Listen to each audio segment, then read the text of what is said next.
I think your experience is very typical for a lot of Punjabis. One, your family and you went where the opportunity was. Yep.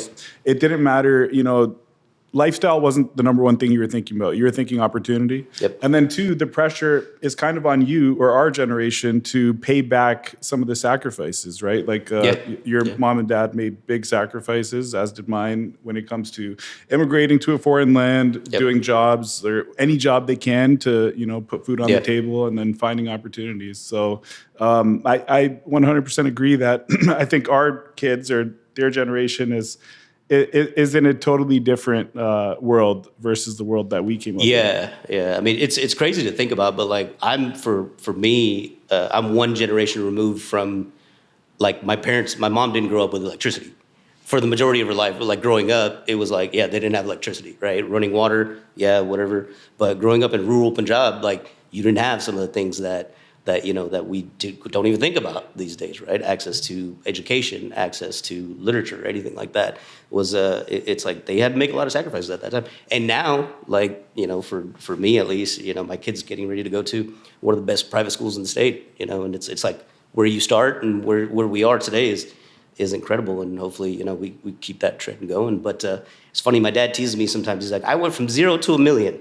He's like, now you got to go from 1 million to. He's like, let's see how many zeros you add to it, right? And I'm like, that's a lot of zeros, man. So, but it's like, if you put it in context, like percentage-wise, it's incredible. Like they came here with nothing, and typical American success story, right? I mean, that's what this country is based off of. So. Yeah, love to see it, love to hear it. Yep. So with that first gas station, you were, I'm assuming, working in the gas station with your family? Yeah, in California, yeah. Okay. At that one too, yeah. But not in Memphis? I did, at that one too, I did. So, after high school, I was like, I had no exposure to real estate. I didn't know, what it could evolve into or what I could do in it. But I knew that I had to do something, right? And gas station wasn't it. Like that wasn't something that I wanted to do forever because it's tough, man. Spending a lot of hours open to close, 18 hours a day, 24 hours sometimes, whatever. And I didn't want to do that forever. You can't sustain that and have like a healthy family life as well, right? Like working all the time. It's just, you can't do that. It's physically impossible. But I needed something to do, right? And so I said, okay, well, I kind of just picked real estate because a lot of times people say the same thing. Like, if you look at everybody's portfolio, what's the biggest moneymaker? If you look at, very, very successful people and you're like, one way or another, they have exposure to real estate, whether it be owning it, managing it, whatever, right? So I said, okay, let's figure this out. So in order to learn the business, I was like, okay, let me get my real estate license. So I got my real estate license, and that kind of taught me how to structure deals. Because I had no idea what a closing was. I was like a settlement statement, HUD sheets, this, that, and the other. No idea. So I learned the process through that, just structuring transactions and this and that. And my first year, I think I made like 60 grand, 70 grand, something like that. And I was like 22. So, I mean, it was good. I hated it, but I hated doing it. I did not like sales. I didn't like, having to just get out there and I really didn't like the system that was set up, like the brokerage system. I felt like it was a little unfair to agents, and it wasn't as supportive as I felt like it should have been. But that's the hustle, right? It's a hustle and bustle.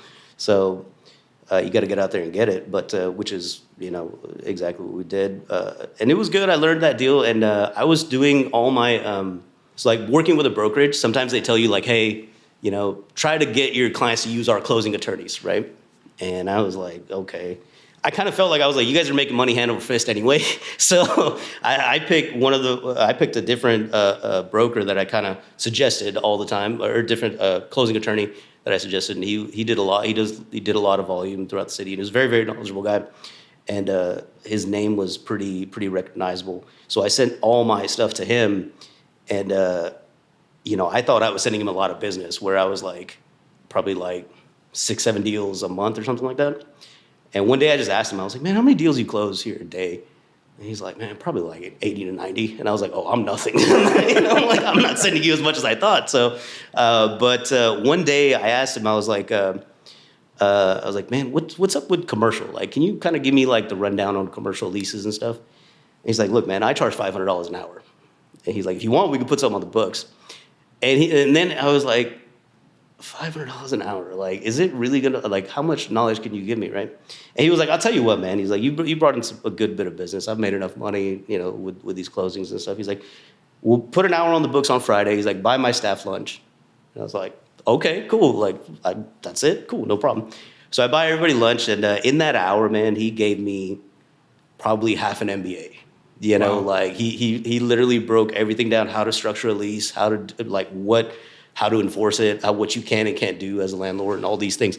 And yeah, from that, I was like, okay, an understanding of the commercial business, you know, because my exposure to it was nothing. I was always like, I mean, you pay rent and that's that, right? But like, he really showed me the paperwork behind it and all that stuff, and how closings work, acquisitions and things like that, contractor contracts and things like that, AIA certificates, all that good stuff.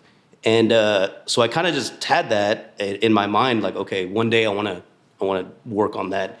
And so that first store that we had, because I was doing real estate, I was selling real estate and then working at the store as well. But whenever my parents needed me, my dad would be like, yo, I need to take a couple days off. Like, I'm burnt out. Be like, all right, yeah, no problem.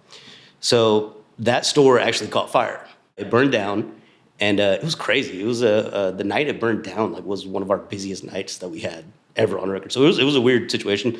Guy was delivering gas. Like I said, the building was very, very old. The system, the fuel system was very, very old. It was a vapor fire, and the whole building burned down. And that's how I learned the construction business.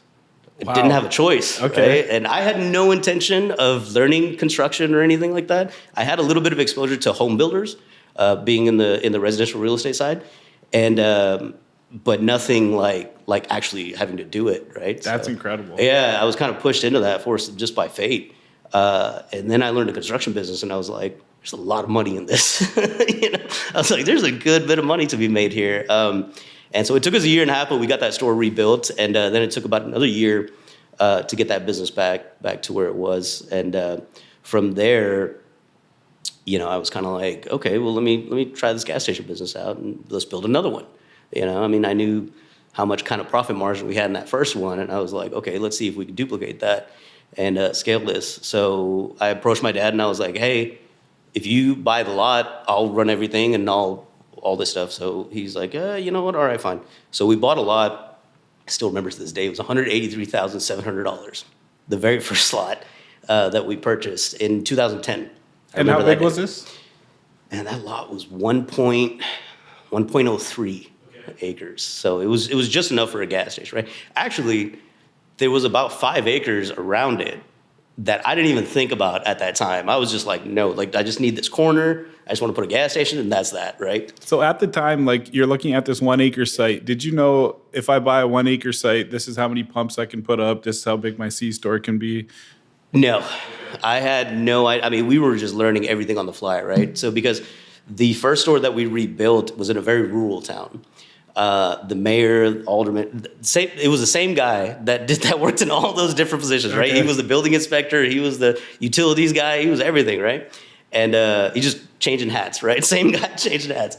And so we had no exposure to like permitting or anything like that. It was basically like, yeah, we had an architect that I think cost like, I think my dad found a guy to do it for like $500, right? And he made up like the most basic plans ever. Like, we had something to show them, like, hey, this is what we're building, you know, and it's, I mean, in comparison to what we have to do today is like night and day. I mean, now I think the last architecture package that I had for a store that we've got under development was like 45 pages, you know, 45, 48 pages, something like that, compared to the 3 that he had at that time. So it was a new experience for us, but we kind of laid out like sketch on a napkin, right? Like, I mean, if we could do this.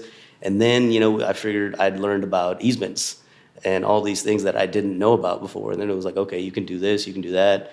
And that's kind of where I also learned that politics plays a lot into permitting and development and things like that. And it's very important to know if a city wants a gas station or not. You know,